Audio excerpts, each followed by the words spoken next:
Hello guys, today we will be talking about What If Naruto is Sent Back in Time by Shingami Part 8. If you enjoy this video please like and subscribe. Now let's begin. Alive.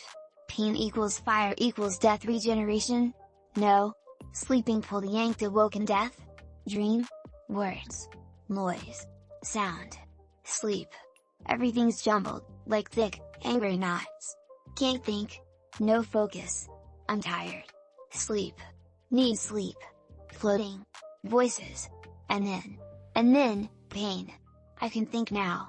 A little. Tiny thoughts, small thoughts, not unlike those of a child. There's more of me now, for lack of a better term. Or is it I? Whatever I am. I don't know. Or if I do, don't remember. It's warm here, wherever here is safe. Like a cradle. I feel my eyes open, only to close again. Chakra flows through me, warmed by the distant exhalation of breath.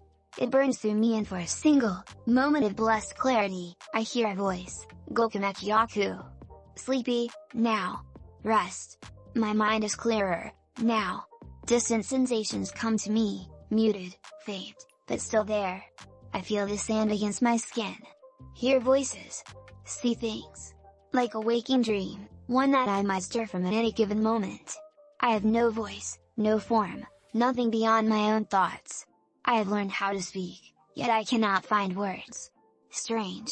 My soul is like a jigsaw puzzle, slowly being pieced together, one part at a time. I know not what or who I am, only that I exist, a parasite in this body. I draw strength from him, and he draws that strength from me, the feedback empowering us both. I owe him much. Somehow, my mind knows that I am bound to him. We are intrinsically tied together. He and I, without him I would die, and, had he not my strength, he too would perish once more. Perhaps, someday, I can tell him of this. Perhaps, someday, I can tell him thank you. But for now, my eyes see what he sees, and so I watch, and I learn. I watch him and I wonder. Why does he fight? What compels him to go to such lengths as these, to prolong his own agony? If this is life, then life is a cruel, bitter thing. Better to dream, than live in such a wretched world. In dreams one cannot be harmed. You cannot suffer. You cannot die. In a dream, reality is yours to shape as you see fit, but in the waking world, we are all slaves to reality. I sense that my host no, I will not call him that any longer. I sense that Naruto knows this as well as I, he has even conveyed as much to those who ask. And yet still he smiles. Still, he seeks to change the future. Why? Why? Would not it be better to dream? Why fight? Why flail? Why struggle so, when the world itself stands against you? What does it take? And yet, he perseveres. I see him take comfort in those he cares for. Perhaps it is they who give him the strength to continue. Perhaps it is I, who am wrong. I remember my name now, but I am afraid to speak it. Names have power, and I fear that if I dare speak mine aloud, I will remember. I do not want to remember. In truth, I want these idyllic days to continue forever. I, who once deemed this man a savage fool, have come to see the error of my ways. Strange as it might sound, I can see the merit in his actions. He fights not just for himself, but for those he loves. Past, present, and future. In a single being, no less. My thoughts turn now to myself, wondering how I came to be trapped inside him. What am I? My memory still eludes me. I want to talk to him. I want to understand. I need to understand him. He is of light and dark. A lover and warrior both. Gentle to those he cares for, and a terror to those who would harm them. He cares not for the curses he receives, nor the blame when he makes a mistake. He simply does what must be done, and strives ever onward. Not an evil man, but a necessary one. He is a hero that this world deserves, just not the one that it needs right now. Many will curse him, damn him for what he does, but still, he presses on. Still, if not him, what does this world need, then? Family. Is this what it means? I did not think it possible for man to love so many women yet, at the same time, care for them equal measure. There are no vorates, no singling out of those who are weaker, stronger, or the like. He devotes himself to each of them in equal measure, and they love him for it.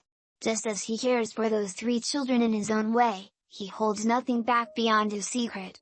This, I can understand. Were it to get out, the results would be disastrous. I cannot help him, but my powers have grown enough to give subtle nudges where necessary. A push here, a forgotten fact there, a slip of a tongue suppressed. These are the only things I can do for him, for now. I have dared to speak to him at last, but he is hostile towards me, demanding answers. Answers I do not feel I can yet give. It is my hope that, in time, this attitude will change. Strength. I feel reborn, empowered. Mating with the Uzumaki girl did something to me. I feel different. Not better, but not worse, either. Strange. Yes, I suppose that would be the word. I had long since devoured the last of Naruto's Baija chakra, but this, like comparing a puddle to a lake. What a difference. Even now I feel myself thrumming with energy, buzzing with chakra, and possessing no outlet for it. My might is returning. But I worry, what will I become once if I remember who I'm supposed to be? Every day I grow stronger. The return journey from Kiri takes weeks, and in these weeks I feel my strength begin to return in spades. Absorbing the Shingami was an act of instinct on my part. I cannot truly say what compelled me to do so, only that I did. Like a child taking their first, tottering steps, I instinctively knew how to make the 3-tailed turtle a part of me, and that frightens me. Badly. Naruto's chakra is becoming separate from mine, to the point where I seldom feel its warmth any longer. We are no longer so tightly bound as we once were, and that upsets me. Does it have something to do with absorbing the Shingami? Or was our separation a slower, more gradual process? One I failed to notice. What else have I missed? My psyche, once in pieces, is returning. Will it be for good or ill? He nearly lost the Uzumaki girl today. I helped him. I saved her. I, who absorbed the Yonbi during the chaos of the Fugaku's assault, used most of its power to bring the girl back from the brink. I did so without thought, and it was then, as I nearly pushed myself into oblivion, that I realized what I had done. I am not whole, but now I am even less than what I once was. All for the point of seeing him smile, of sparing him tears. Why? Why did I do that? Why do I care for him? He is my cradle, my nursery. His body has nurtured mine, albeit unknowingly, as I recovered. What is he to me? I know I have no claim to him. Nay, he does not even know me beyond a disembodied voice in the back of his brain. He owes me no loyalty. Indeed, I don't think he would even understand if I admitted I had designs on him. It would be like a ghost trying to interact with the living, a fractured soul trying to find a place in a world that rejected it with no guarantee of finding happiness. Could I truly do that? Would you? I am a piece. A shadow. A ghost. A whisper of something that was once mighty. I am utter hubris. What am I? I was / am no one. Whatever I once was, I no longer am. I think I understand now. I am a piece of something, a shard broken off from the greater whole. Now this shard has its own consciousness, broken as it is. I know my name. I know what I like, and what I do not. And I know, that, unequivocally, have fallen head over heels for this buffoon. Am I content with this? Merely watching, never interacting, a silent pawn on the chessboard of life. Am I truly content to live out eternity like this? I wish it were so. Bonds, are these the things that drive him? His morals are my morals. His goals, my goals. The motives that drive him, now my own. Any pretense of impartiality on my part can no longer be maintained. I know who I am, but not what. I suppose I never will. After all, even a broken piece of glass can still show one's reflection. I suppose that is my fate. For so long I have stayed my hand out of fear or breaking this delicate balance sustained by he and I, by the world. But I will not lay here, unnoticed, while he risks his life. No. For too long, my eyes have watched as he sacrificed in sweat and swore, but no more. My name is Kaguya Atsuki, and I will be silent no longer. The scariest man out there is not the psychopath who feels nothing, it's the man who knows the meaning of pain, for he is driven to cause hurt. Truer words have never been spoken. Now I want you to think about that for a moment before you condemn me. Men, what, pray tell, would you do if someone tried to take your love and butcher them? Women, if someone tried to take your beloved from you by some cruel, ill-begotten means, would you stand there and let them? Let them pry the light out of your eyes, take the person, that part of your soul to whom you've devoted your light, your love, life and happiness? Of course not! You march right up there and kill that fucker.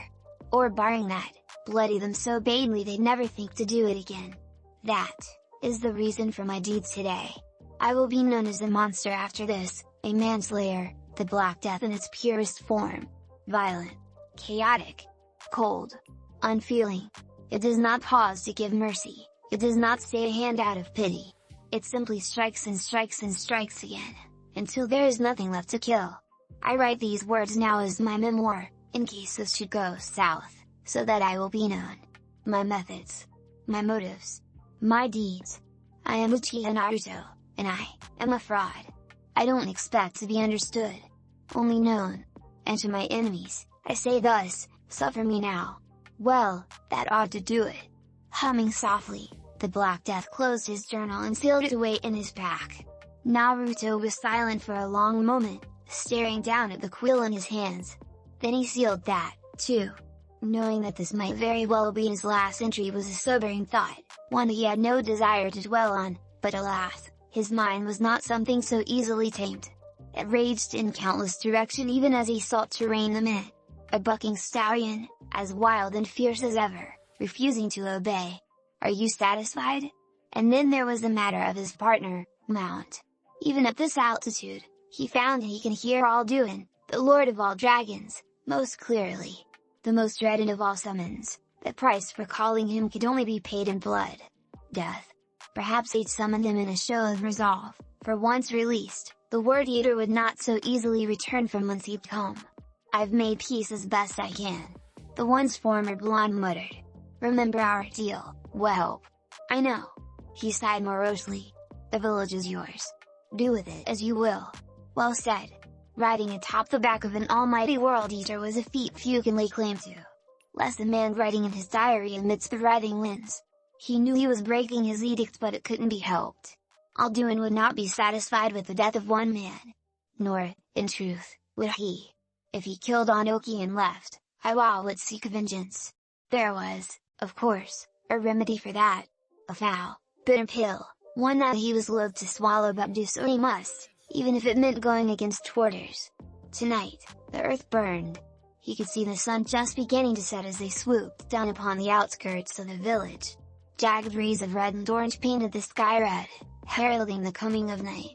Naruto felt something twist inside of him as he gazed upon the scene, committing it to memory. By this time tomorrow, it would be only ash and dust. What have I become, that I would do this? He muttered. Where have I gone wrong? Still your heart. Once more, that ghostly voice, a woman's voice, trailed in his ear. The end comes. The final act is nearly at hand. What you do here today will shape the fate of nations. With that, Naruto felt the last string of his patience finally snap. In the last week alone he had been pushed almost non-stop, constantly being sent on missions, tasks, never once having a chance for peace and quiet. Now, he was in no mood for games. With a roar, he reached in, deep inside himself, found the presence, and plucked it out, forcing it to the surface, even as it struggled to wriggle away. Enough games. What are you? Very well. In a swirl of blue-white light, she was there. Naruto stared at her for a long moment, this pale, horned woman, ghostly, almost ethereal, and frowned. She looked little more than a ghost to his eyes, a wraith, her pale white orbs burning on him. A long, deceptively weak-looking hand pushed through white hair as she gazed upon him, smiling. I am a whisper. I am shadow. I am a ghost. What men fear most. You nurtured me, raised me, helped me to grow inside of you until I became aware. Her white eyes cast him a long, loving look. I owe you much. I say again. What are you? He ground his teeth. A piece of something. She hummed, the sound like a faint symphony, just a small one. Her delicate fingers pinched together in emphasis. For days I dwelt within you. You were my savior, my protector, my guardian. I have been with you this whole time. Every act of kindness, savagery, brutality and mercy. I saw it all. Ah, But I'm getting ahead of myself, aren't I? To answer your first inquiry, my name is... Naruto leaned forward in anticipation. Kikuya, is that name supposed to mean something? I suppose not. She demurred with a sigh. Even I don't truly know what it means. I believe it is important, however. Ah, but we are here. He stared into the brush below, frowning. There's nothing down to look again. You will see the scouts. Oi, now the woman smiled. Just like that, he could see. Like the Byakugan, only 10 times more effective. The world was suddenly laid out before him. Naruto saw it all. Every enemy troop positioned well, even where they kept their armaments. This was vision that defied even the Sharingan, allowed them to see everything as if he were a god, not a man. The scouts were entirely vulnerable as the watch stalked at them in the dark, and they didn't even know it. Wordlessly, he dropped from the back of Alduin, alighting nearest the southernmost man. "See through my eyes," the White Wraith murmured. "Know your enemy." Then, in an impossible move, she strode forward, and whispered to the sentry, words in his ear. "He's behind you," she said. The poor sod started. Who? Me? That was his last thought before a hand closed around the scout's face. Forfeit your mind. Hours later, in Iwa, night duty, they called it. Every soldier had to take his turn whether they liked it or not, standing in the storm with a sputtering torch. Someone in a watch had to stare into the shifting, deceitful mist and wonder if anyone was out there. It was a cruel, thankless task, but someone had to do it.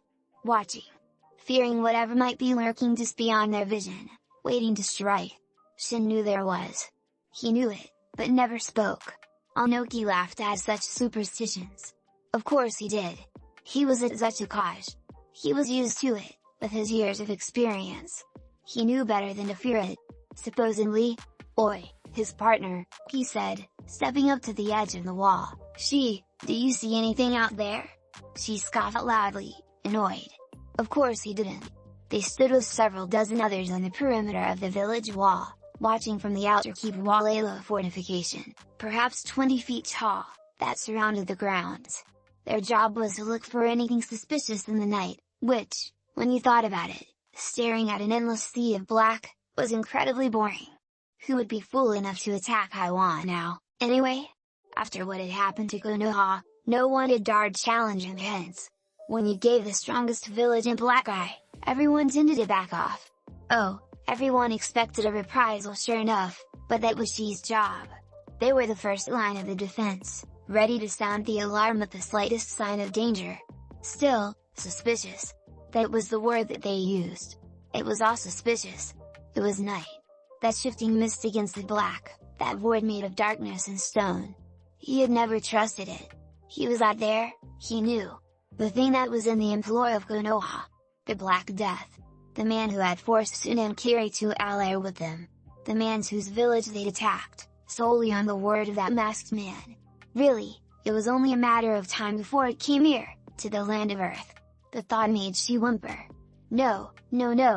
He was getting ahead of himself.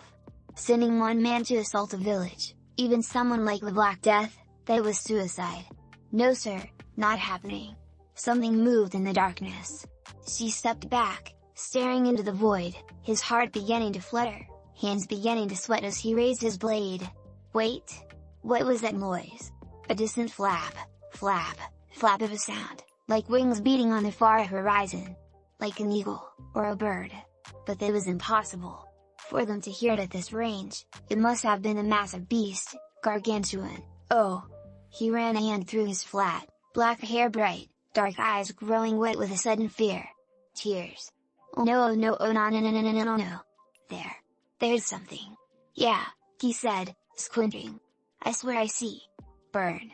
He came, as she had always known he would, on a bestial, demonic roar of a howl. On the back of a fucking dragon. Like 1,000 gnats on a hot day, like a hail of burning blue arrows shot by an entire army. A shower of burning flame and death sprayed across the battlements, charring stone and bone. A wall of shimmering death, hundreds of fiery trails zipping through the night. Metal rang against stone and his fellows cried out in pain. Blood. Everywhere. Wherever he looked he saw it, red, an endless stain of red. And then he saw it. It swooped over the battlements like a cloud, blown on the wind. A dragon, larger than any beast or summons he'd ever seen. Whatever it was, it drove people mad, sending them shrieking and gibbering like lunatics, scratching wildly at their faces as they burned aflame, clawing out their eyes, yipping madly, inane beasts. Intruder! He bellowed out. Someone get Han. We need the Five Tails. We need.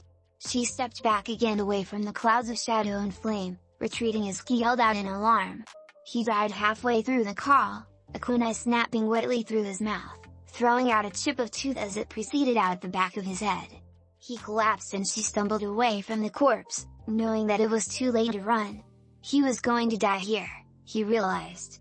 He was going to die here at the hands of the Black Death, and it was going to hurt, and no, he wasn't ready. And yelping, he ducked down, holding his head between his hands, daring to peek through them. Abruptly, the rain of kunai stopped. Silence in the air. Soldiers lay dying or groaning at his feet. Then it came. Whoosh! With a dull thud, Alduin crashed down onto the battlements, nearly flattening him. As it were, the sheer force of its landing drove Shion to his back. A clawed hand crushed down to his right, preventing him from leaping off the wall and into the village. Then it happened. Black Death. A dark shadow of death in the night. A demon in the mist. He leaped neatly off the dragon's back with a rustle of cloth, landing neatly before him in a gymnast's crouch. A harsh thud resounded in Chi's ears and he looked at it, and immediately wished he hadn't. Because he, the damned Uchiha, was here. He straightened slowly, and he found himself staring at a face set in stone, a rictus of a scowl leering furiously down at his behind a half mask, covering his jaw, eerie, blank eyes peering down at him. He glared down at him, raising a hand, considering. And then he spoke, tugged down the mask, his words like rolling boulders. Stand! He said. She squeaked and thrust at him with a knife, desperately. An angry hiss issued forth from his enemy at the weak effort. I said stand! Die on your feet! Hi! Terrified and crying, he scrambled backwards on his hands, a drunken crab struggling to get away from this thing. But the Black Death reached down and grabbed him, forcing him to look into those blazing, coal red eyes. A low growl snaked through the air between them as he was hoisted up, forced to look into those deathly eyes. Onoki. Where's he? I don't know. He cried. No one does. He hasn't been seen for weeks. She squeaked softly, ducking down as the Black Death's beast leaned forward, noxious fumes of napalm spraying his face.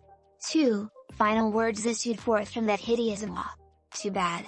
Just like that, he spread his arms and left him behind, alone amid the corpses of what had once been a squad of nearly 100 men. His knees gave and he collapsed into boneless heap, sobbing. Oh, thank heaven he was safe. He never noticed the kunai in his gut until he'd bled out. Finally, blessedly, the terror left him. Thank you. Naruto paused, glancing at his victims as he sailed over the village. Interestingly enough, these men and women almost seemed to be expecting him. Fascinating. Was Onoki ready for him? Had someone tipped him off? Or was he simply unwilling to lower his guard in a time of war such as this? Whether it stemmed out of negligence or incompetence, it mattered little to him. He needed to find a way to the cage without being detected, or things were sure to go amiss. In any case, leveling the village, as bitter a task as that was, came later, like that guard he'd killed. Why had he done that? The man had been terrified, yet he died, like the rest.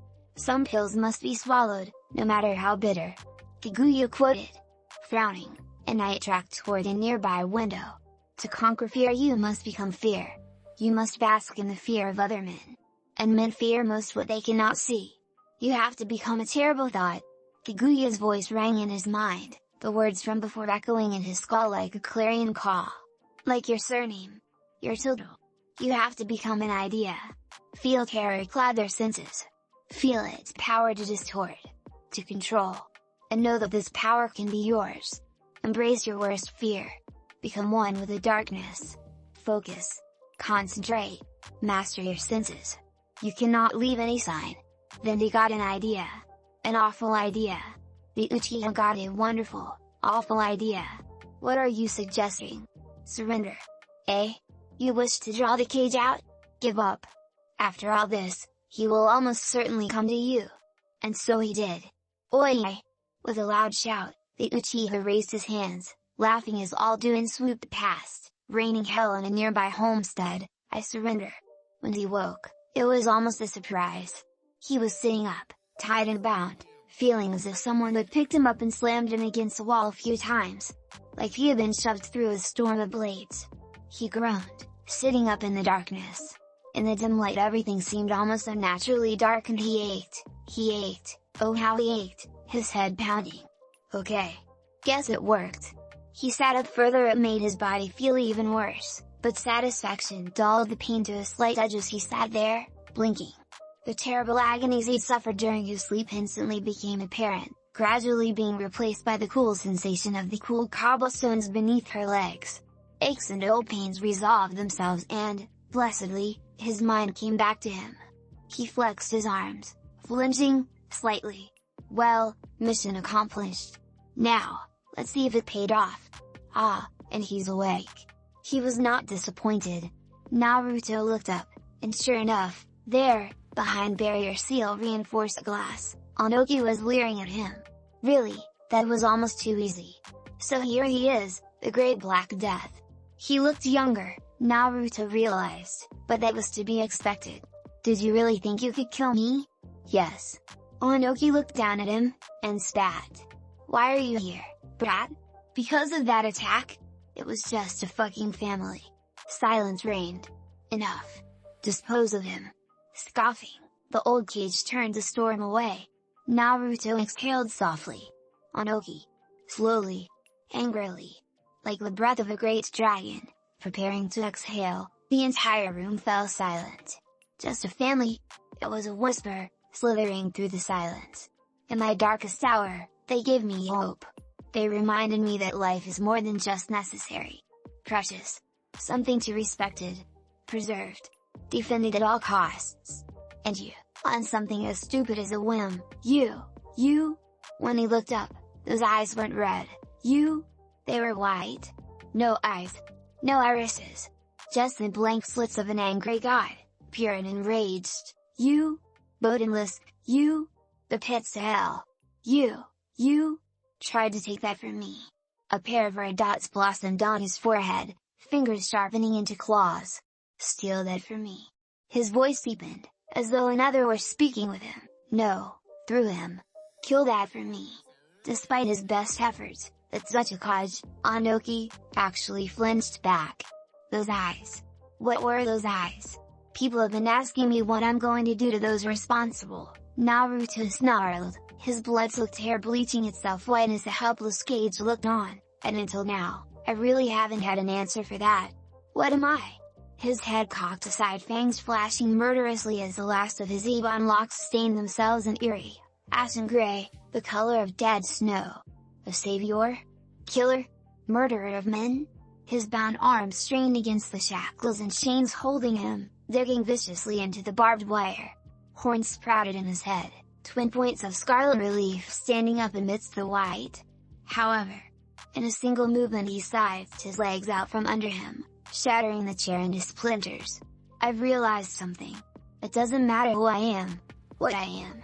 He trapped his hand pressing against the floor, twisting upright against the blades, uncaring for the barbs that bit into his flesh. I'm here, and you're in my way. A flick of his wrist was all it took to sever the bindings entirely. The moment his hands were free, bodies began hitting the floor in gore, bloody succession. His face shoved up against the glass of the interrogation room and splintered it, eyes ablaze. The angry, newborn, horned god stalked towards Onoki, eyes aglow, twin coals in his skull. When he spoke, his voice was like rolling boulders scraping together. So you can tell me where the fuck Madara is, or you can die screaming alongside him. Rationality deserted Onoki. In monster. No, I am the devil. I have heard. That was all he could think, even as a glowing blue hand burst through the barrier and closed around his face, burning him. His flesh. His mind. His very soul, stripping it bare. Naruto's eyes. No, not his eyes, the eyes of a being overshadowing him, acting through him, bored into his soul, searing him like the brand on that hand. 3 words ripped through him, flaying him apart as it sought for his knowledge. suffer me now. And then he was gone. Now I am become death, the destroyer of worlds. I have resigned an entire village to death, knowing that innocent lives would be lost, and for what? For my family. For peace. For myself. I wasn't ordered to do this. I went beyond my orders and took matters into my own hands. Yes, my initial mission had nothing to do with this. I told myself that I was in the right, that I was doing it to prevent retaliation. I acted. Spirits preserve me. I set that creature loose on Iwa while I ripped apart Onoki as if he were a bloody paper bag. I can still hear their screams, see them glaring at me, accusing me with dead eyes, crying out from my head. The blood of an entire nation, on my hands. Nothing left of it but dust and light and rubble. Do the ends justify the means? I'm doing this for peace, or so I tell myself, but will my actions simply give rise to another conflict? Another threat? Another war? Some would call my actions a deterrent. Once, I might have agreed. Now? I'm not so sure. With Sarutobi using me like a blunt hammer, it's so easy to see everything as a nail, something that needs to be hammered into submission. At some point, I gave up trying to save the world, and focused on saving what was closest to me, those I've come to care for. Instead, I'm fucking everything up. Just look at what I've done. Makoto, Gashina, my own mother, Kabura, Hashi, and Pakura, to name a few besides. Don't even get me started on the voice in my head. Fuck's sake, I'm probably going to end up siring more than half of my friends at this rate. How fucked up is that? But I can't change it any more than I can change the way I feel. Can't go back, I can't fix it, can't undo what I've done. I have to live with it, live with this. What I've done. What I've seen myself become. I'm not sure of anything, anymore. These last few days the questions hound me like angry vultures, picking at me as I sit in the rubble of this village, waiting for survivors and stragglers, finding none. Am I losing myself? Have I lost my way? Am I becoming him? Am I in danger of becoming the very thing that I hate? Would the old me have done this? Purged an entire village? Unmarked now, changed forevermore, altered in ways I can't even begin to understand. Mentally, and physically as well. Once, before I became this, I would have balked at such a thought and refused to go through with it. A part of me still does. Balk, that is. But that wasn't enough to stop me from committing genocide now, was it? I was there. I let Alduin loose, I watched as he swallowed the entire village, all their souls. Whole in a single breath. I didn't turn my back. I watched. Had to be me. Someone else might have gotten it wrong. Someone else might have botched the assassination, or worse, they could have been captured, and then where would we be? I know what I am now. A man. A monster. I understand what my enemies see me as, what they think I am. I've become this world's darkness, their boogeyman, the thing all men fear. I am the Black Death. Naruto. Uzumaki or Uchiha, what does it matter now that I've done this? Let them hate me. Let them fear me. It will keep them in check in this game of chess. If that fear is what it takes to set things right, if I have to smash the board, then I'll happily take up the mantle. Until Madara is destroyed. Until I've set everything right. Then I'll accept whatever sentence the world throws at me. I will die another day, but not this day. Not today. Not today. Naruto sat quietly amidst the wreckage of Iwagakure, ignorant of the rain beating down around him, ignorant of the flimsy tent he'd erected, ignorant of a great many things. His journal lay unfinished in his hands, his eyes staring listlessly into the puddle at his feet, all the while trying to make sense of what his reflection was telling him. Something had happened. Something had changed. And he wasn't entirely certain that he liked that changed. One of the more physical manifestations of this change was currently staring back at him, baring his teeth in a stark snarl of frustration. White. His hair had turned white. For the life of him, he couldn't understand why. His hair had lost all semblance of color, bleached to the onyx black that so defined the Uchiha, turned the color of ashes and dead snow. No amount of chakra or henge on his part could hope to fix it, unlike the ugly red horns jutting out of his head. With enough will and focus you can make them vanish, though they'd always return before long. Beyond the seemingly cosmetic changes, his face still seemed the same, just a bit more leonine, he supposed. It was still him, but he felt cold. Whatever was happening to him, He wasn't entirely certain he liked it. "This hurts you." Naruto looked up from his work and once more his journal went unfinished. He didn't need to, he already knew who it was, but talking to them made him feel better, if slightly insane. "And here I am," he began slowly, trying not to avert his gaze, "talking to the ghost in my head. You know, I am not, nor have I ever been a ghost." Full lips worked in a childish pout. "I'm quite real. Real enough to go fuck yourself? My. Kaguya's peal of delight and laughter found itself momentarily concealed behind a dainty hand, the sound eclipsed by a thunderous explosion in the sky. "You act as if I'm a figment of your imagination, Naruto-kun." The storm was ramping up, his crude shelter might not hold if the weather worsened. Her outbursts gave him the time to wonder if she really was just that. What was she? A specter? A figment? A piece of his own broken mind, conjuring up thoughts to assuage his own guilt? The idea that she might be real terrified him. Just who was she, exactly? Whoever she was, or claimed to be, she'd certainly become far more solid than he remembered, though she likely owed it to their absorbing the five tails. Alduin had been a fiend and a glutton to boot, but even the legendary Lord of Dragons was not so greedy as to steal the horse-like Baiju out from under them. Kaguya had devoured Kakyu, Jinchuriki and all. She looked positively regal in appearance, yet her expression hinted at some lingering emotion he didn't understand. Was she taking pity on him? Trying to comfort him in his moment of weakness? Had she come to torment him like all the others? Or maybe you did what you thought was best for the greater good. Kaguya ghosted in front of him before he could finish that thought. A true paragon. "Don't patronize me," he croaked herder, cradling a fragment of a child's skull in his hand. "Stand in the ashes of 1,000 dead and ask them if my honor matters." So small. So young. And he had killed her. If not by direct action, then by his deeds. "I feel like a renegade. A murderer." "You are not." A few days ago, he might have agreed with her. But now, "I am." His fist ground around the child's shattered skull until blood welled up between them, bleaching the bone red. He threw the scarlet shards away in disgust, sending them clattering away into the storm. He nearly missed Kaguya's words amidst the next peal of thunder, but he felt their bite all the same. Like the fangs of a starving beast, they sank deep into his heart, seized upon the last dregs of his self-control and ripped them to pieces, sundering his patience and leaving his emotions unchained. Months of anger and doubt and exasperation all bubbled up at once. "Then you are an absolute fool for thinking so." "I am." He shot upright with such force that Kaguya jerked back, startled. This should have mollified him.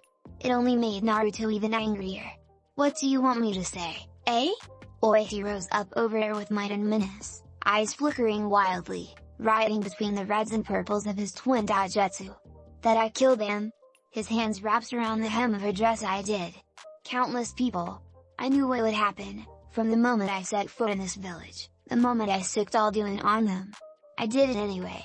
The hand stabbed into his pockets, whipping a scroll free to send it flying into her face. "And the best part of it all? This. I thought the entire village wanted you dead." She offered a demure blink, reading what remained of the ink. "That's what I thought, too. Until I found this."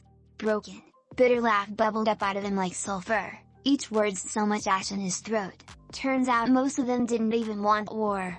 It was only a few extremists like Onoki and his inner circle that wanted to start shit. The rest they were scared.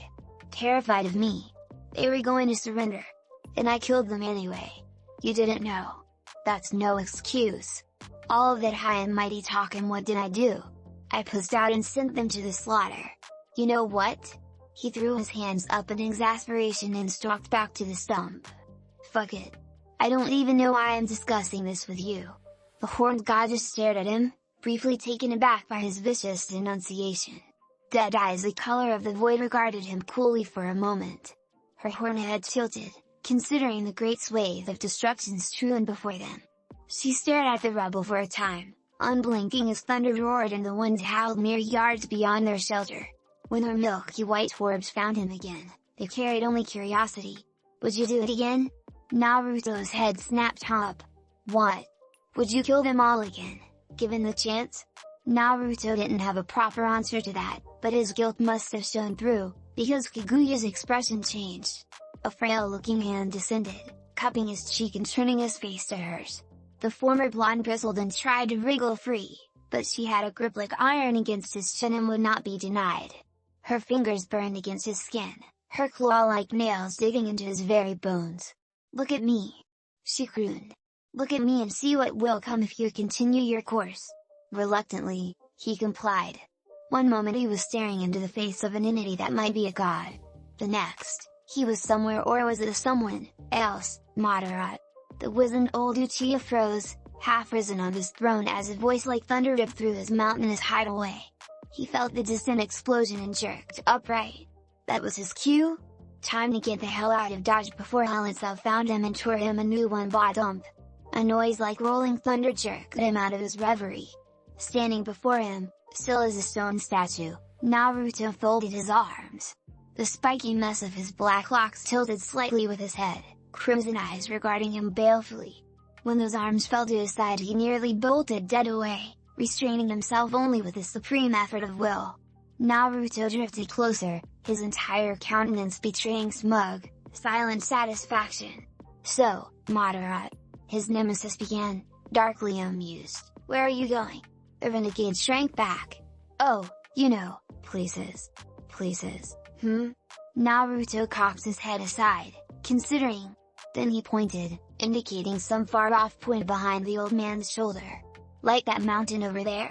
"Well, actually that looks more like a plate." The next thing he knew, he was flying towards the very mountain Naruto had indicated.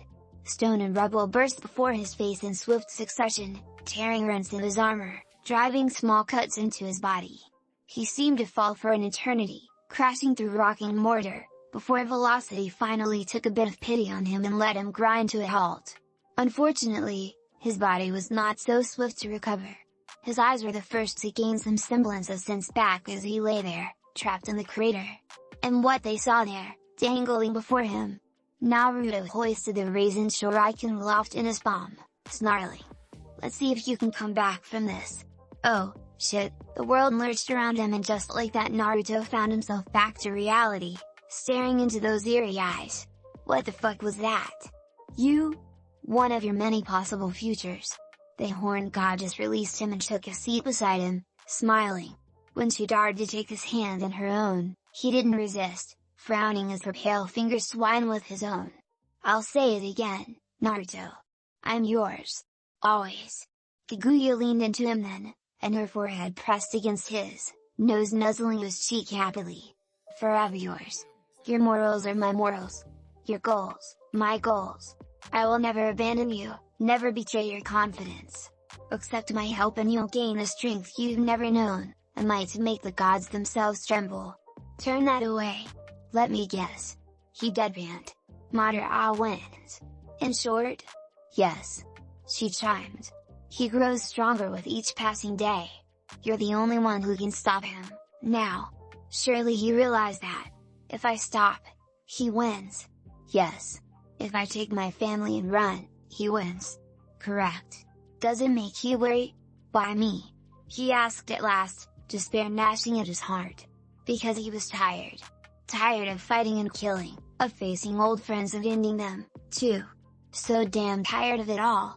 Why do I have to suffer through this? I shouldn't have to fix it. Why didn't that damn Shinigami just let me die? Good men do not ask for greatness. Oh, fuck you.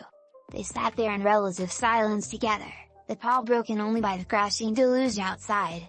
Naruto used that time to think, to contemplate his deeds. All the while the storm raged on. It could have been minutes. It might have been hours. At some point he suspected she might have fallen asleep against his shoulder, but no, when he turned his head those wide white eyes met his quietly. She shifted against him, careful so as not to poke out an eye with her deadly red horns. "I'm not a god, you know?" he murmured. "Of course, you aren't, silly boy." Kaguya turned her head to look up at him, inordinately pleased by his considerations. "Not yet." The hand rose, idly stroking his white locks, caressing his face. "Not quite. But with my help you could be. I can make you so much more than you are. Not sure I want to be anything more than what I already am, Bill. You already are." She shook her head, smiling. "That why I love you." His cheeks colored, But he refused to back down. "Prove it. As you wish." She looked him right in the eye, and kissed him. Her lips, and what lovely lips they were! Brushed his own gently, tentatively at first. Slowly, then with a staid boldness, freezing him in places. Kaguya pulled herself into his lap and ground herself against him, welding her mouth to his even as she wound a leg against his own. His arms straighteners betrayed him almost immediately, her lips parting on a moan as they anchored themselves to her hips. And then she was done. Leaning back into his lap, she flashed him an impish smile. "Goddess, got your tongue?" For a heartbeat, Naruto froze, keenly aware of her weight settling against him. Her body, warm and soft against his own. "That'll be one soul, please." An awful silence followed. And then, gah! Naruto swore and tried to push her off to no avail. "What the hell? I'm not giving you my soul, woman." Kaguya withdrew, laughing. "I'm joking. That you feel such guilt means you're a true hero. One takes no joy in the suffering of others," she told him gently. "And you're so honorable. I can think of no one better suited for this role." The reborn Uchiha shook his head loosely, the fight drained right out of him. He didn't feel like a hero. Alduin had feasted well. The souls of every man, woman, and child residing in Iwagakure at the time now took up residence in the dragon's stomach. Still, Naruto remained. He needed to see. Wanted to see. Even if it hurt him, even if he cursed himself 1,000 times over, he needed to see this done, to see it through to the bitter end. He couldn't simply walk away and leave a world eater to his feast, wouldn't pretend that his meal wasn't through his own inaction. He had to see the deaths he had caused, see them, and mourn their passing. Otherwise, he'd never be able to live with himself. Now he almost wished he hadn't. But he'd had to. Merely assassinating Anoki wasn't enough, his death would merely cause the villagers to rally around him as a martyr. No, he had to believe that a scorched earth response had been the right choice at the time, if perhaps not the most appropriate one at the time. Kaguya blinked suddenly, drawn to a noise in the storm. "Ah!" she exclaimed softly, her wan smile deepening. "It seems your dragon wasn't as thorough as he thought, eh?" Before he could think to stop her, or even ask what was wrong, the horned woman wriggled out of his grasp and darted outside, stepping out beyond the tarp. The rain around her was banished with a negligent gesture, as though a giant dome of invisible air had inserted itself between her and the pouring deluge. Bare feet carried her gracefully over the rubble, leading to a demolished homestead. Her hand descended slowly, snatching up a large portion of rubble and depositing it neatly at his feet, revealing a battered body clutching tight to a wrapped bundle. Even then Naruto didn't understand what was happening. What use had she with a corpse until the squalling sound of an infant broke the silence. "Oh! Kaguya-kun! What have we here?" For a moment, Naruto stopped breathing. It shouldn't have been possible. Alduin had drank Kaiwa dry. He'd gorged himself of the fond of hundreds of souls, civilian and shinobi alike. The idea that he'd missed someone, even if they were a mewling babe, boggled the mind. Yet here she was, a tiny girl no less than a month old, wrapped tight in swaddling clothes. Dark tufts of hair, pudgy face and dark eyes, all, she sported an impressive pair of lungs, for she wailed loud and fierce. At Kaguya's touch the little one quieted, falling into a deep, restful slumber. "See?" the goddess purred, offering him the child. "Even in the darkest places, there is always life." Naruto was silent for a long moment, staring down at the slumbering infant nestled in his arms, ignorant of the rain crashing down around his shoulders. She'd lived given proper care. But did she deserve to? Part of him, the pragmatical Uchiha he'd unwillingly become, demanded her death. It was simply logical fuck no. The rest of him revolted so openly that the notion was squashed before it could even be tabled. He was many means of mad, perhaps even slightly insane, but this was where he'd draw the line.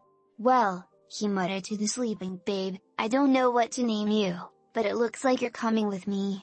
A way to atone. Repent for what he'd done. Would he do it again? Kaguya had asked him this, and the answer terrified him, even more than the mewling infant in his arms. He'd had an answer before she'd even asked the question. Finding the scroll only made his conscience all the more heavy, but that answer hadn't changed in the slightest, despite his guilt. Would he slaughter an entire village? Would he willingly consign innocent and guilty alike to the void once again given the opportunity? If he had a chance, would he take a different path, risk a change? No. If it meant peace, a freedom from Madara's machinations, he would do much worse. But not this. He would not kill this last child of Iwa. Spirits damn him, he just didn't have it in him. Taking a long breath, he started back to the tent. Child arm. Yes, had to be him. Someone else might have gotten it wrong. I'm losing myself. Having gone through the last few entries in this old journal of mine, I've come to that conclusion. I gaze upon these tattered pages and I feel nothing for them. No regret. No remorse. Only cold cynicism. Where did the hope go?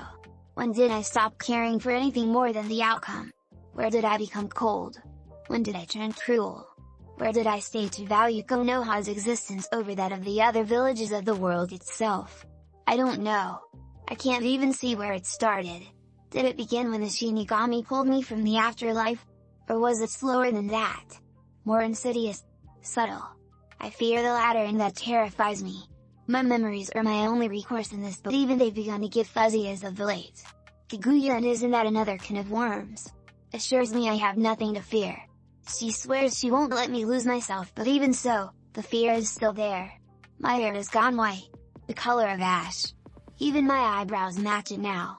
I don't understand what caused it. The shock? Trauma? Or something more sinister? Am I still myself? Am I Madara? Am I Kaguya? Am I Naruto? Some strange hybrid of the three? Guys above, am I even me anymore? I don't think I have many entries left in me. Gods, what am I becoming? Open the gates. At the sentry's shout, the great green doors of Konoha opened. With a ponderous groan, the steel-shod barriers parted in either directions as the crane turned, revealing the village beyond. For Naruto, it felt like an eternity until he could finally glimpse his old home. Faint shards of reluctant morning sunlight peeked through the growing gaps, drawing a muffled yawn from the slumbering babe nestled his arms. Mercifully, little Kurotsuchi had begun to suspect the wizard didn't raise a fuss, nor did the guards deny him entry because of their presence. A few glanced at the child as he passed, but none proved foolish enough to challenge him for her. Good. Regardless of their thoughts, the time-traveling terror was quietly chuffed by the distinct absence of a crowd. The last time he'd come home, it had been to a teeming mass of civilians. This time around, only a handful of shinobi had gathered to greet his return, and of their number many appeared reluctant to approach. Almost as if they were afraid of him. It made a twisted sort of sense, really. He could have outrun the news perhaps, if he had been so inclined, but he hadn't been in his right mind, either. Instead, he'd taken a long and meandering path back to the village at top speed, arriving long afterward. Iwa was gone, and he'd been the one to do the deed, damning them all. It remained to be seen what exactly the world knew of his fall. Well, damn. I wonder what they think of me. Many things, none of them good. Naruto didn't need Kaguya's words. He could sense it. Like a shroud of palpable unease, so too did he find himself able to see the concern in the villagers, taste their anxiety roiling in the air. Fear. They were afraid of him, and in the realization rocked his world to the core. This went well beyond anything he could gauge even with his eyes active, or his cloak. Not quite mind-reading, he could just feel them. It wasn't something he could explain, let alone lend words to. Something had changed in him during his last rampage. Everything was raw and he couldn't find a way to shut it off. Part of him wasn't sure he wanted to. That raised all manner of red flags. Yet another thing to worry about. Damn, but it never ended, did it? If he wasn't fighting armies or deposing tyrants, he was fighting himself for control of his own body. Even now he could feel the horns beneath his skin, those red spires lurking just beneath the surface. Stop! Kaguya snapped at him, her harsh words cutting through the fog of his panic, bringing with them a blessed sense of numbness. Breathe. Startled, Naruto exhaled the breath he hadn't realized he'd been holding. His world spun back into focus and he found himself detached from it all, separated from the sea of heightened emotions he had been privy to mere moments before. It was not something he ever wished to experience again. Everything was fraying, breaking, and he had to rein it in despite the pain. The alternative was unacceptable. Sealing himself, the whiskered warrior shook his head mightily and straightened up. There. He felt a ghostly hand graze his shoulder. Anxiety's only going to make it worse, you know. Remember what I told you. Calm yourself. Naruto groaned. Kill me now. Never. The lightest tap between his shoulders spurred him forward to meet his fate. Spirits, this was going to cause problems for him. You couldn't inspire the masses when they were afraid to speak your name. There would be questions of course and he'd have to answer them whether he wanted to or not. He could already feel the beginnings of the migraine coming on. Though he wanted nothing more than to go home and fall into bed, it had seemed that it was no longer an option. A flicker of motion in the corner of his vision informed him that one of the nearby Anbu had finally mustered up the nerve to approach. Several, in fact. Well, this boding poorly. Uchiha Naruto. Their bull-masked leader intoned solemnly, stopping just out of arm's reach. The Hokage wishes to speak with you. Where's my family? Much like the man's namesake, the ninja bowled past him, his sandals kicking up dust. I need to see them. He barely made it 3 steps before he found himself facing a wall of Anbu. With all due respect sir, their leader replied, I can't allow that. Naruto stopped cold. I should kill you. All of you. Wait, where had that thought come from? It took a physical effort on his part to maintain her smile in the face of the captain's ire. More so for him to will his muscles to relax. Look, I know the old man wants to see me, but as you can see, I'm a bit busy. The hand clamped down on his wrist like an iron vice, denying him passage. He was most insistent. Sir, you can leave the infant with us. Even as the man spoke, he attempted to reach for her. No, no, no, I really wouldn't. Little Kurotsuchi chose that moment to discharge the contents of her breakfast onto the man's mask in spectacular fashion. Baby formula was easy to come by when you were out in the wilds. Thankfully, he'd have the next best thing. To be fair, he wasn't sure how he felt about feeding her from the teat of a woman who claimed to be a living goddess, but in this moment he knew exactly how the captain felt. Nothing like a bit of spit up to ruin your day. Better yet, the babe was actually smiling. Somehow, the sight of it lightened his spirits. This time, his smile wasn't forced at all. On second thought, let's go. Have you taken leave of your senses? Sarutobi's anger was to be expected, taken for granted, even. Naruto didn't flinch as his clenched fist crashed down on the desk, nor did the mewling babe in his arms. He'd known the old man's wrath was coming. From the moment he ripped Onoki's soul from his body and ground Iwata to dust he had expected it. By the time he'd been escorted to the man's office he was more than prepared. Ah, and there it was now, as the old geezer leaned back in his chair. The exhausted sigh. That look of silent disappointment bordering on scorn. He'd been on the receiving end of that look far too many times to count in the past. It almost felt like another life now. It did nothing to quench his anger. He didn't need the third to tell him how badly he'd screwed the pooch on this one, the guilt was something a part of him already. He knew. He'd agonized over it during the days it took him to trek back. Every minute of every day had been spent wondering how he could have done things differently, and while he hadn't quite come to terms with what he'd done, he knew tearing himself apart benefited no one but the enemy. Right now, he needed to explain himself lest he risk being thrown into a cell. Or worse. In the end he swallowed his spite, straightened up, and said the only thing he could think to say. Not so loud. Pardon? I said, don't be so loud. You're going to make Kurotsuchi cry. Sarutobi's gaze flicked to the babe in his arms and his gaze softened. You had to know him to see it, and Naruto knew him very well. He could see it in the way his eyes greased, the slightest hint of hesitation as he laid his gaze on those tiny dark orbs. He'd always had a soft spot for children. Kurotsuchi was no exception. Rising from his desk, the weary Kage approached. If she was at all afraid of him, Kurotsuchi did little to show it. After all, she was far too focused on tugging at Naruto's vest.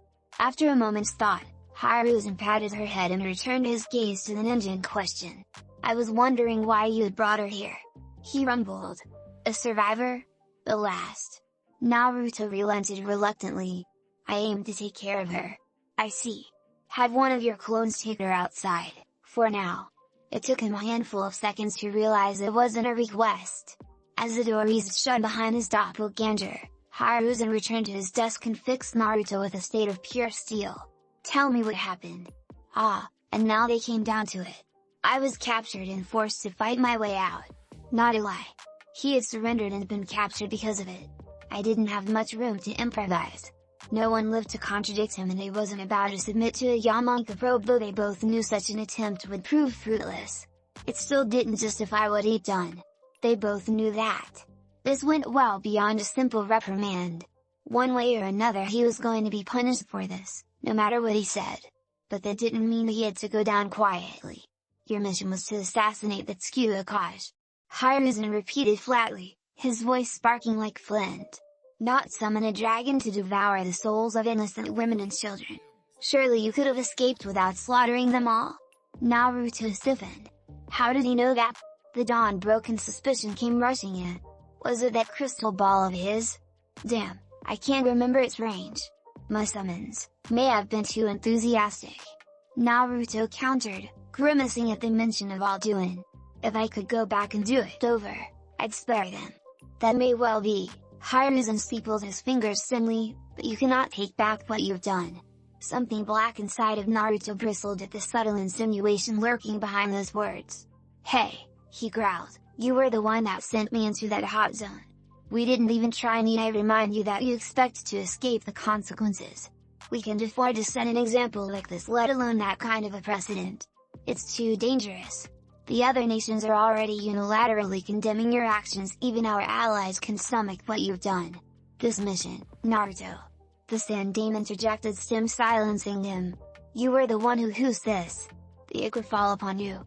You can't possibly wipe a village off the map. And within his subconscious, Kaguya sucked in an angry breath. So that's how it is. Wait, what? I'm sorry, Naruto. I truly am, but I'm afraid you've left me no choice. As if sensing the unspoken question, the aging cage barreled onwards. For your crimes against humanity, I hereby strip you of all rank and privilege within the village and place you under arrest, effective immediately. Into the stunned silence, he charged ahead.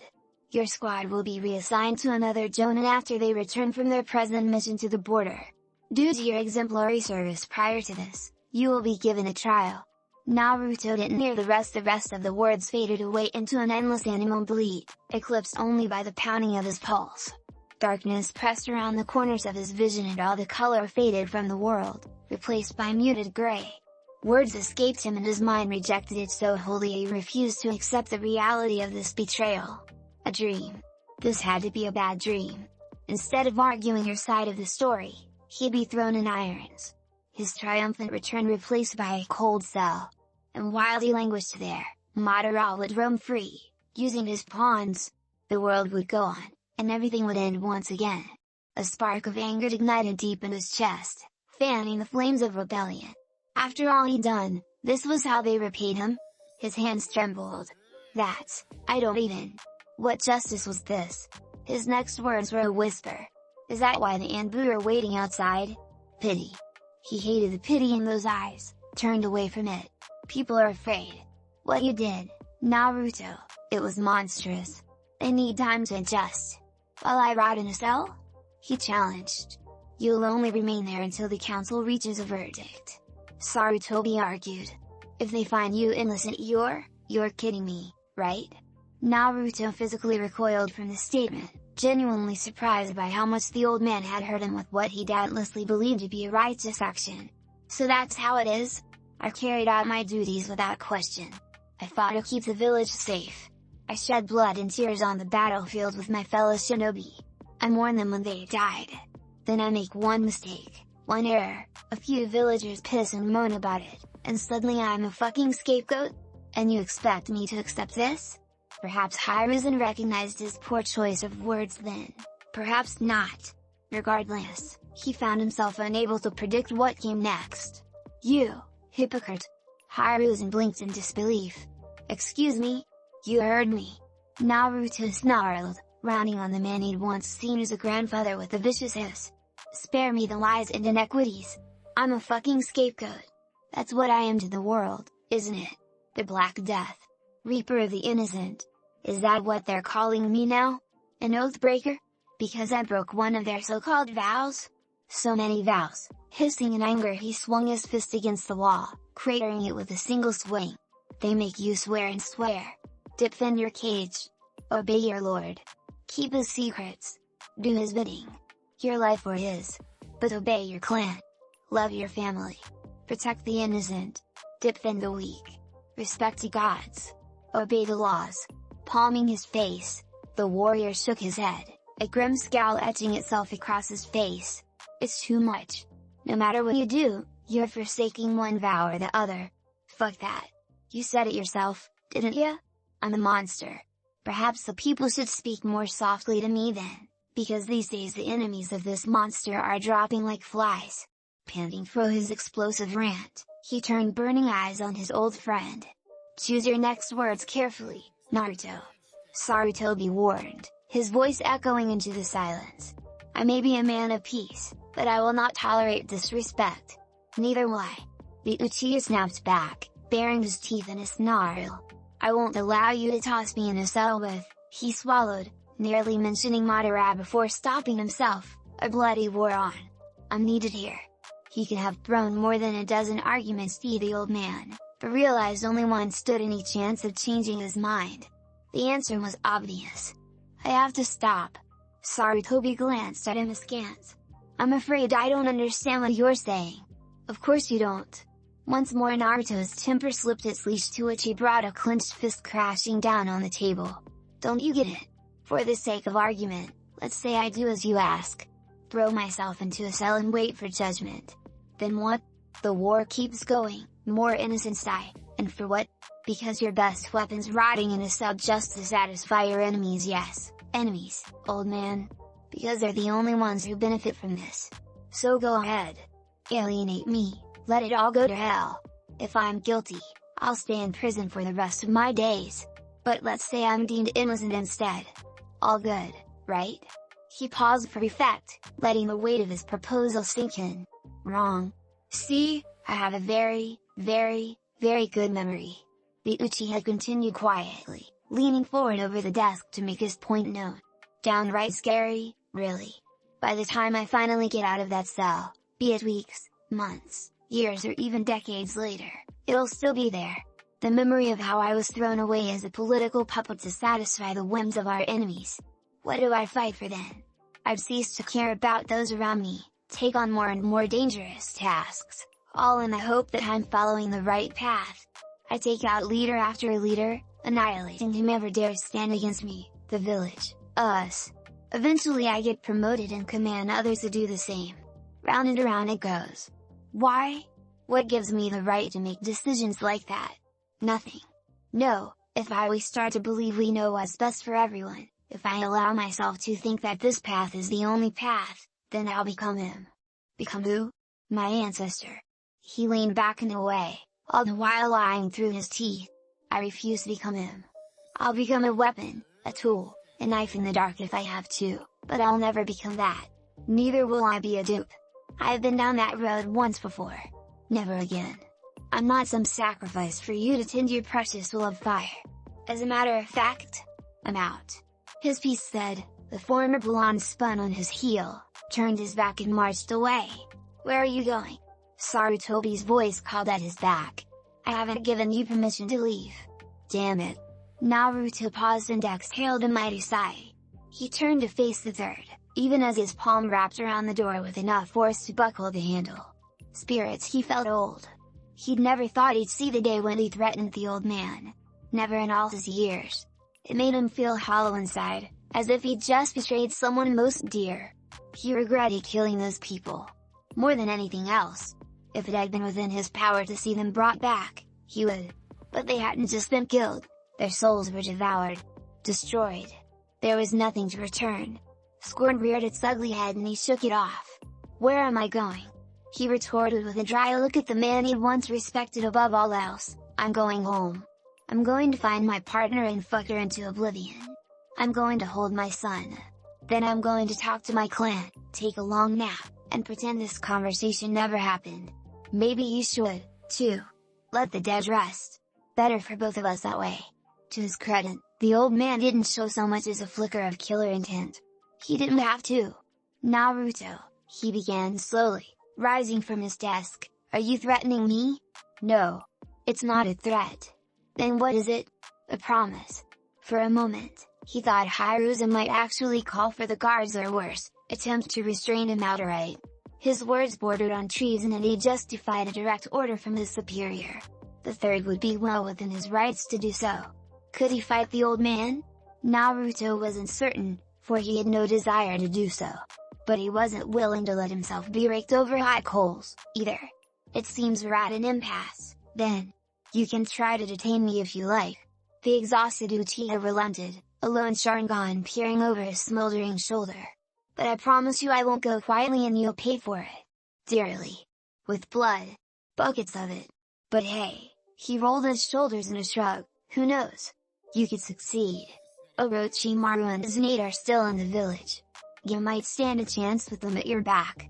Then again, you might not. Regardless, I don't want to fight you. My loyalty is to the village. Always has been, always will be. I'll gladly place myself under house arrest until you get the villagers in order, but nothing more. My guilt's more punishment than you could ever know.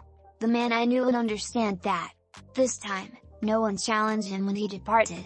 Retrieving Kirotsuchi from his shadow clone, Naruto found none of the Anbu barred his presence this time around. A few followed him with their faceless masks when he stormed towards the exit, but whatever doubts or contemptuous thoughts they held for him remained hidden behind the porcelain facades. Good. He'd had enough scorn for one day. Any more of this and they might lose his temper and clobber someone. Who knew where that would lead? No, he chastised himself, he needed to get out of the public eye for now. Sarutobi was right in that aspect at least. Right, then. No more drama. Just get home. Upon reaching the door leading to the street, the whitehead flung it open with his free arm. In that moment, his sole thought was to spirit himself away and wait for the storm to blow over. It never once occurred to him to feel sorry for what he'd said or done. He'd spoken true from his heart and consequences be damned. For all his problems and obstacles, that much hadn't changed. His resolve, though briefly shaken by what he'd faced here today, remained firm. He would save the world from Madara's machinations. One way or another. Even if he had to drag it kicking and screaming. You get points for determination, if nothing else. Kaguya purred. Oh, stuff it. To his surprise, he wasn't alone. Scarce had he stepped out of the Hokage building than he found the way shut to him, for a sizable crowd had gathered outside the tower to greet his return. Well, this boded poorly. Naruto nearly bristled on sheer instinct before he realized he recognized some of them. He might not know each of them by name, but it was impossible to miss the distinct features of the Uchiha clan. Much to his confusion, a smattering of Hyuga stood among them as well. Hashi and Mikoto's doing, no doubt. Speaking of which, where were Mikoto emerged from the throng of shinobi first, little Itachi cradled in her arms. Judging by the bedraggled state of her hair and her rumpled blue dress, she must have woken only minutes before. Hashi appeared to be in slightly less dire straits where appearance was concerned, or perhaps she'd recently returned from the mission. Regardless, it was unusual indeed to see her clad in her shinobi fatigues. Not a bad look for her. If she was at all perturbed by the sight of the infant in his arms, she did little to show it, thankfully. You look terrible. Mikoto sighed, crossing the distance between them in a few quick strides, her dark eyes scrutinizing.